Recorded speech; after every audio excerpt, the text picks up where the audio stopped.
श्रीगणेशाय नमः। शङ्करं शङ्कराचार्यं केशवं बादरायणं सूत्रभाष्यकृतो वन्दे भगवन्तो पुनः पुनः। ईश्वरो गुरुरात्मेति मूर्तिभेदविभागिने व्योमवद् व्याप्तदेहाय दक्षिणामूर्तये नमः। ॐ शान्ति शान्ति शान्ति। आप सभी साधकों के हृदय में विराजमान ईश्वरीय सत्ता को मेरा शत शत नमन। मित्रों, मैं ज्योति त्रिपाठी आप सबके समक्ष आचार्य शंकर द्वारा रचित ग्रंथ भज गोविंदम की व्याख्या हेतु पुनः उपस्थित हुई हूँ। पिछले एपिसोड में हमने श्लोक संख्या 26 की व्याख्या की थी और आज श्रृंखला को आगे बढ़ाते हुए हम श्लोक संख्या 27 की व्याख्या करने जा रहे हैं। मित्रों, आज का ये श्लोक बहुत ही उपयुक्त श्लोक है, क्योंकि इसमें उस साधक के लिए आध्यात्मिक कार्यक्रम की व्याख्या की गई है जिसे परम के अनुभव की ज़रूरत का एहसास हो गया है। जितने भी आध्यात्मिक उपदेशक हुए हैं उन सब के उपदेश लगभग एक जैसे ही हैं, समान ही हैं, लेकिन बहुत कम साधक उनके वास्तविक अर्थ को समझने का प्रयास करते हैं। यहाँ भी कोई नई बात नहीं है। इसमें एक सच्चे साधक के लिए क्या चीज़ें आवश्यक हैं, उनकी आध्यात्मिक प्रक्रिया किस तरफ चलनी चाहिए और उनका जो दैनिक जीवन है, उनकी दिनचर्या या उनके जीवन की जो ज़रूरत है आध्यात्मिक पथ पर आगे बढ़ने के लिए वो कैसी होनी चाहिए, इस चीज़ की इसमें व्याख्या की गई है। तो आइए हम श्लोक का उच्चारण करते हैं, तत्पश्चात इसका भावार्थ एवं व्याख्या को देखते हैं। गेयं गीता नाम सहस्त्रम ध्येयं श्रीपतिरूपं जश्रम नेयं सज्जन संगे चित्तं देयं दीनजनाय च चित्तं भज गोविंदं गोविंदं भज मूढ़मते। आचार्य कहते हैं, गीता अर्थात श्रीमद् भगवद गीता और विष्णु सहस्त्रनाम का सदा गान करो। गेयम सदा गान करो अर्थात पारायण करो। सर्वदा श्रीपति का ध्यान करो। श्रीपति अर्थात विष्णु का ध्यान करो, मेडिटेशन करो। मन को हमेशा सत्संग में लगाओ। सज्जन संगे चित्तम, अपने चित्त को सज्जन के संग में अर्थात सत्संग में लगाओ। देयम दीन जनाय च वित्तम, और दीन जनों को, गरीबों को दान करो। वित्त दान, धन का दान करो। हमेशा दीनों को धन का दान करो, उनकी मदद करो। गोविंद का भजन करो। इस श्लोक में आचार्य एक साधक को अपने जीवन में कैसे चलना है, इन 4 चीज़ों के माध्यम से बताने का प्रयास किया है। ये 4 चीज़ें हैं। गीता का अध्ययन, गीता अर्थात श्रीमद् भगवद गीता का अध्ययन, श्रीपति अर्थात नारायण विष्णु की पूजा, सत्संग और अकिंचनों की सेवा अर्थात दीन जन जो गरीब हैं, जो असमर्थ हैं, उनकी सेवा, उनकी मदद। एक साधक के जीवन में ये चारों स्टेप हमेशा होने चाहिए। उनके जीवन में ये 4 प्रक्रियाएं ही उनको परम की ओर गतिमान करती हैं। भगवद गीता उपनिषदों का सार है, जिसमें विशेष रूप से ये बताया गया है कि मनुष्य के दैनिक जीवन में उपनिषद के जो सिद्धांत हैं उनका कैसे प्रयोग करना चाहिए। हम सब लोग उपनिषद को नहीं पढ़ सकते। उपनिषद के सारांश को ही भगवद गीता में बताया गया है। बुद्धिमानी के साथ उनके अध्ययन से हमारे जीवन और बाहरी दुनिया की जो घटनाओं के प्रति हमारा जो मानसिक दृष्टिकोण है उसका उचित ढंग से कैसे निर्माण हो सकता है, इस बात की व्याख्या की गई है। अर्थात हम भगवद गीता का अध्ययन करके अपने जीवन को कैसे चलाना है, जीवन में क्या करना है, क्या नहीं करना है, कितनी सावधानी रखनी है, कितना जोश करना है, क्या योग्य है, क्या अयोग्य है, इन सब चीज़ों के प्रति हमारा बौद्धिक दृष्टिकोण दिन प्रतिदिन अध्ययन के द्वारा विकसित होता जाता है। इसलिए भगवत गीता का अध्ययन एक साधक को नियमित रूप से करना चाहिए। बहुत अच्छी बात है अगर हम भगवत गीता का अध्ययन अर्थ सहित समझते हुए करते हैं, किंतु यद्यपि अर्थ समझ में नहीं भी आता है फिर भी हमें गीता के श्लोकों का पारायण करना है, अर्थात नित्य प्रति उसके श्लोकों का पाठ करना, और पाठ करते ही करते हमारे चित्त की शुद्धि के द्वारा हमारा मानसिक विकास होता है और हमारी समझ में परिवर्तन आता है।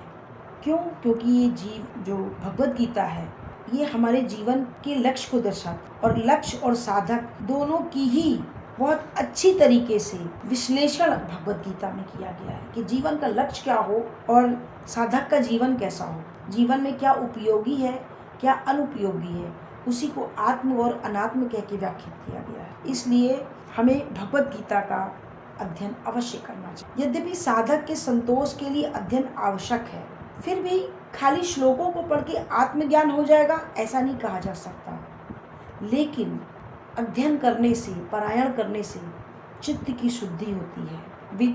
विचार तर्क संगत और सर्वमान्य हमारे भले ही ना हो, परंतु जीवन में सुधार हमें अवश्य आएगा, क्योंकि जब हम भगवत गीता को पढ़ेंगे, उसके निर्देशों को समझेंगे और अपने जीवन में उसको लागू करेंगे और दृढ़ता पूर्वक हम उसका जब अनुपालन करेंगे, तभी हमारे व्यक्तिगत जीवन में परिवर्तन आएगा, हमारी दृष्टि में परिवर्तन आएगा, और जैसी हमारी दृष्टि होगी वैसे ही संसार दिखेगा और वैसे ही हमारा जीवन चलेगा। दर्शन, आदर्श और तर्क संगत विचार तो बताता है, जिसके माध्यम से जो चिंतनशील लोग हैं, जो विचारशील लोग हैं, उनके दृष्टिकोण में परिवर्तन आता है इस तर्क के द्वारा ही। लेकिन ये सब होने के बावजूद उन तर्कों को, उन विचारों को अपने जीवन में उतारने की कला के बिना अच्छे दर्शन से या अच्छे दर्शन के ज्ञान से कुछ भी भला होने वाला नहीं है। जीवन में उसका अनुपालन होना चाहिए।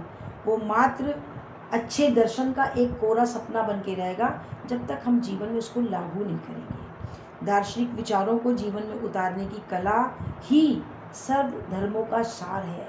सारे धर्मों में दर्शन को जीवन में उतारने के लिए कहा गया है। इसलिए ही विवेकानंद जैसे गुरु ने भी ये घोषणा की है कि बिना दार्शनिक आधार के धर्म ब्रह्मपूर्ण है।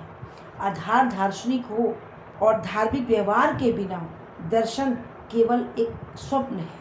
अर्थात दर्शन जब तक हमारे जीवन में उतरता नहीं है तब तक उसका कोई इम्पोर्टेंस नहीं है, उसकी कोई वैल्यू नहीं है, हमें उससे कोई लाभ होने वाला नहीं है। जब किसी साधक ने गीता का अध्ययन किया और उसके तर्क को समझ लिया, तब उसे गीता के सिद्धांतों का स्वयं अनुपालन करना होता है, और वो धर्म के ही माध्यम से हो सकता है। जिसे इस श्लोक में लक्ष्मीपति की पूजा कहा गया है, श्रीपति विष्णु की पूजा करने को कहा है। नारायण के 1000 गुण, इसको सहस्त्रनाम कहते हैं, विष्णु सहस्त्रनाम, जिसमें नारायण के 1000 गुणों का, नामों का वर्णन है, का चिंतन करना, उनके समक्ष आत्मसमर्पण करना और उसमें ही रम जाना, यही सच्ची पूजा है। ऐसा करने से हमारा मन अपने साधारण क्षेत्र से, अर्थात स्वयं अपने को विकृत करने वाली जो हमारी वासनाएं हैं, जो हमारे संस्कार हैं, हम उससे ऊपर उठकर अपने आंतरिक व्यक्तित्व को हम पुष्ट कर पाते हैं। ये जब समझ हमारी डेवलप होती है तभी हमें अपनी आंतरिक बाधाएं, जिसका अध्ययन हमने पिछले श्लोक में किया है कि हमारी जो वासनाएं हैं, जो हमारी कामनाएं हैं, वो कामनाएं के पूर्ण ना होने पर जो क्रोध उत्पन्न होता है और पूर्ण हो जाने पर जो लोभ उत्पन्न होता है, वो प्राप्त हो जाने पर जो मोह की दशा में हम फंस जाते हैं, इन सब चीज़ों से हम ऊपर तभी उठ पाएंगे जब हमारा मन अध्ययन करने से, पूजा करने से, उपासना करने से हम अपने आंतरिक व्यक्तित्व को ऊपर उठाने का प्रयास करेंगे। इस तरह मन ऊपर उठकर भगवान लक्ष्मीपति के गुणों को, यानी जो उनके अंदर दया है, जो करुणा है, जो समता है, जो स्नेहता है,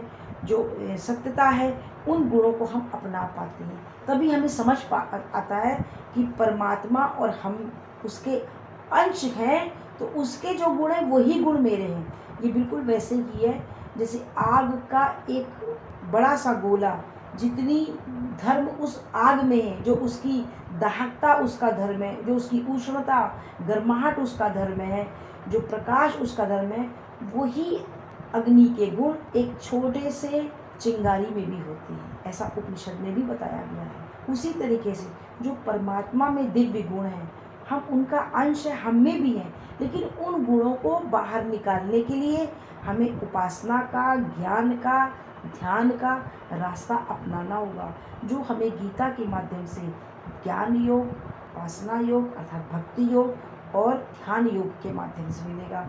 और इसी बात को आचार्य ने इस श्लोक में बताया कि जब हम भगवत गीता का नित्य प्रति अध्ययन करेंगे, उसको विचार करेंगे, उस पर समझेंगे, उसके दर्शन को समझेंगे और फिर दर्शन के आधार पर, तर्क के आधार पर, विचार के आधार पर हम उसको अपने जीवन में उतारेंगे और ईश्वर की भक्ति करते हुए, जब हम भक्ति भाव से गीता के अंदर परमात्मा को पाते हुए हमारी जब लगन, अगन, समर्पण परमात्मा के प्रति होगा, तो हमारी उपासना होगी। ज्ञान के द्वारा, उपासना के द्वारा हम एकाग्र होंगे और अपनी आंतरिक विकारों से ऊपर उठ के अपने व्यक्तित्व को ऊपर उठा पाएंगे। तभी हम अपने कुसंस्कारों पर, अपनी वासनाओं पर विजय को प्राप्त कर सकते हैं। अध्ययन और पूजन के हमारे सारे प्रयत्न हृदय में जो हमारी उठती हुई वासनाएं हैं, उसको निष्फल कर देती हैं। इन वासनाओं के तूफान से हम अपनी रक्षा करने के लिए आचार्य तीसरा स्टेप बताते हैं। एक साधक के लिए सत्संग है। महापुरुषों के साथ रहने से, उनकी प्रेरणा भरे दृष्टिकोण से हम अपने लक्ष्य की प्राप्ति में निरंतर रह सकते हैं और सतर्क रह सकते हैं, क्योंकि सत्संग की जो वाणी है, महापुरुषों की जो वाणी है, वो बार बार सुनने से हमारे मन मस्तिष्क में हमारा अध्ययन दृढ़ होता है, हमारी समझ विकसित होती है और हम अपनी वासनाओं के कारण अगर अनेक बार डिस्ट्रैक्ट होते हैं, तो सत्संग के द्वारा हम फिर वापस अपने ट्रैक पर आ सकते हैं। सत्संग से हमें अपने रास्ते पर आत्मविश्वास के साथ चलने में एक सहायता मिलती है। जहाँ भय, आशंका, शंका, निराशा, मायूसी, हमारे विश्वास को ये सब डगमगा नहीं पाते हैं। हमारा विश्वास सत्संग के माध्यम से इतना दृढ़ होता है कि ये सब चीज़ें नगण्य होती जाती हैं। सदा महापुरुषों का साथ रहने से ही हमें शास्त्रों का जो ज्ञान है, जो उसमें तत्व विचार है, उसकी स्पष्टता हमारे मानसिक स्तर पर क्लियर होती है। इसीलिए गुरु हमारे धर्म में गोविंद से भी बढ़कर है, क्योंकि गुरु ही हमें उस गोविंद तक, उस ईश्वर तक पहुंचाने का माध्यम है। और गुरु ही है जिसका कोई स्वार्थ नहीं है, कोई लोभ नहीं है, कोई उसकी अपेक्षा नहीं है, और वो एक साधक को, एक शिष्य को उस ट्रैक पर पहुंचाता है। बस हमारी साधकता में वो दृढ़ता। साधक कौन है? जो साधना करे। और साधना क्या है? जो स्वयं को साध पाए, प्रकृति के झंझटों से, प्रकृति के प्रकोपों से, आंतरिक विकारों से जो स्वयं को कंट्रोल कर ले, साध ले, वही साधक। और जो ऐसा साधक होगा, गुरु के लिए वही है।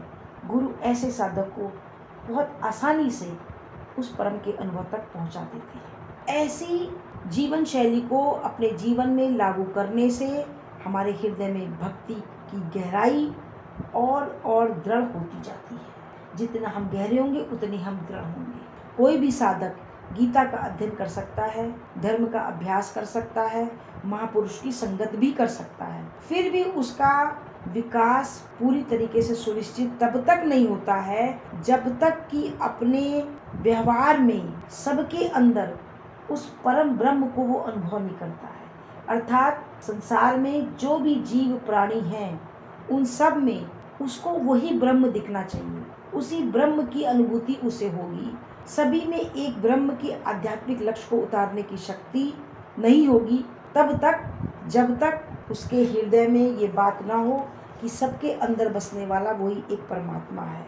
अगर मैं सबके हृदय में रखने वाले देव का आदर नहीं कर सकता, तो मैं पत्थर की या धातु की या काष्ठ की निर्मित मूर्ति की चाहे जितनी पूजा कर लूँ, चाहे जितना फूल चढ़ा लूँ, चाहे जितनी घंटी बजा लूँ, ये निश्चित है कि मैं एक सच्चा उपासक नहीं बन सकता। इसीलिए गुरु यहाँ साधक के लिए दान देने की बात करते हैं, दान की आवश्यकता पर बल देते हैं। जो दान देने बहुत तत्पर रहता है, उत्सुक रहता है, वे भी अधिकतर इसके अर्थ को ठीक से समझते नहीं हैं। दान देने के लिए है आवश्यक है कि दाता स्वयं संपन्न हो, सक्षम हो, समर्थ हो। इसीलिए पहली आवश्यकता उपार्जन करने की, तत्पश्चात जो वस्तु किसी के पास नहीं है और उसको उसकी ज़रूरत है, तो हम आगे बढ़कर उसकी मदद करें। दान देना एक ऐसा प्रयत्न है मित्रों, जिससे हम अपनी परिधि बढ़ाकर अपने निकट व्यक्तियों को उस परिधि के अंदर ले लेते हैं और उनकी ज़रूरतों को भी उतनी ही जरूरत आवश्यक समझते हैं जितनी हम स्वयं की। इस तरह उन साथियों के साथ अगर हम तादाद में घनिष्ठता स्थापित कर लेते हैं, तो दम घुटने वाली जो एक हमारे अंदर स्वार्थपरता है और अपने ही शरीर भाव की जो हमारे अंदर एक भावना है कि हम ही खाएं, हम ही पहने, हमारी ही सत्ता हो, इससे हम मुक्त हो पाते हैं। अगर हम अपने आसपास अपने साथी मित्रों के साथ या अपने घर ही में अपने संबंधी जो ज़रूरतमंद है, जिनकी आवश्यकता है और हमारे पास अपार है होने के बाद भी अगर हम उनके लिए उनकी आवश्यकताओं से विमुख होते हैं, तो ये धार्मिक जीवन नहीं है, ये अधर्म का जीवन है। धर्म उसी के हृदय में प्रकट हो सकता है जिसने अपने हृदय में अधिक से अधिक बंधुओं को आमंत्रित करने का प्रेमपूर्ण स्थान दिया हो। हम जब दूसरे के दुख को अपना दुख समझते हैं, और ऐसा हम तभी कर पाएंगे मित्रों जब हम ये मानते हैं और इसको अनुभव करते हैं कि सबके अंदर वही एक परमात्मा बैठा है। हम सिर्फ सदैव अपने ही विषय में ना सोचें। हमको संपन्न तो होना चाहिए, हमको समर्थ तो होना चाहिए, इस लायक तो हम हों कि हम मदद करें। लेकिन होने के बाद भी अगर हमें स्वयं के ही लिए हमेशा हम सेल्फ सेंटर्ड हैं, तो हमारे और पशु के जीवन में कोई अंतर नहीं है, स्वार्थ पड़ता है और ये धर्म नहीं है। इसलिए इस श्लोक के माध्यम से आचार्य बार बार, मैंने भी अपने पिछले श्लोकों में कहा है कि हमें साधु का संग करना चाहिए, शास्त्रों का अध्ययन करना चाहिए। इस श्लोक में भी आचार्य यही बता रहे हैं, अगर साधना करनी है और एक सच्चे साधक को करना क्या चाहिए, तो वो ये 4 चीज़ें हैं। हमें भगवद गीता अर्थात अपने शास्त्रों का अध्ययन करना चाहिए। तो उसमें हम रामायण का भी पारायण कर सकते हैं, पाठ कर सकते हैं, हम और भी शास्त्रों को पढ़ सकते हैं, क्योंकि गीता में सारे उपनिषद की सार है और उपनिषदों में वेदों का सार है। हमारे जो वेद हैं वो सबके बस में पढ़ना नहीं है, सब उसको समझ नहीं सकते, और वेदों के श्लोकों का उच्चारण बहुत ही प्रॉपर और जस्ट होना चाहिए, एक्यूरेट होना चाहिए। गलत उच्चारण होने से वो हमारे लिए हानिकर है। इसलिए आचार्य ने इस श्लोक में वेद पढ़ने के लिए नहीं कहा, भगवद गीता में वो सारी चीज़ें हैं जो हमारे वेदों में बताई गई हैं और एक मनुष्य के जीवन की शैली है। इसलिए भगवद गीता का अध्ययन, जो लोग उसके अर्थ को नहीं भी समझ सकते, तो वो नित्य प्रति श्लोकों का पाठ करें, जिसको हम पारायण भी कहते हैं। अपने जीवन में एक नियम बना लें कि हमको 1 अध्याय का पाठ रोज करना है, या हमको 2 श्लोक अर्थ सहित रोज पढ़ने हैं। तो निरंतर गीता का अध्ययन करें। श्रीपति की पूजा अर्थात उपासना यानी परमात्मा के निकट, यानी उनके अंदर समर्पण भाव से उनको ही सब कुछ समझ करके उनकी पूजा, उनका ध्यान, अपनी दृष्टि उस ईश्वर में लगाएं कि हे प्रभु, हम आपके हैं और हम आपको भूले नहीं। सदैव ये भाव रखें, सत्संग करें, साधु संतों के साथ रहें, सत्संग की वाणी सुने, चाहे यूट्यूब से सुने, चाहे व्यक्तिगत रूप से प्रत्यक्ष रूप से सुने, और दान करें अर्थात स्वयं ही अकेले सब कुछ भोग लेने का जो भाव है, स्वयं जो एकत्र कर लेने का भाव है, इस अहंकार से हटें कि मैं ही सब कुछ हूँ। जिस किसी की आवश्यकता है, क्योंकि सब में वही परमात्मा है, ऐसी भावना के साथ जो साधक आगे बढ़ेगा, परम की अनुभूति उसी को हो पाएगी। और परम की अनुभूति करने के लिए आचार्य इस श्लोक में वो 4 रास्ते बता रहे हैं जो एक साधक के जीवन में निश्चित रूप से होने चाहिए। आज के श्लोक में इतना ही, शेष पुनः। ओम पूर्णमदः पूर्णमिदं पूर्णात् पूर्णमुदच्यते पूर्णस्य पूर्णमादाय पूर्णमेवावशिष्यते। ओम शांति शांति शांति।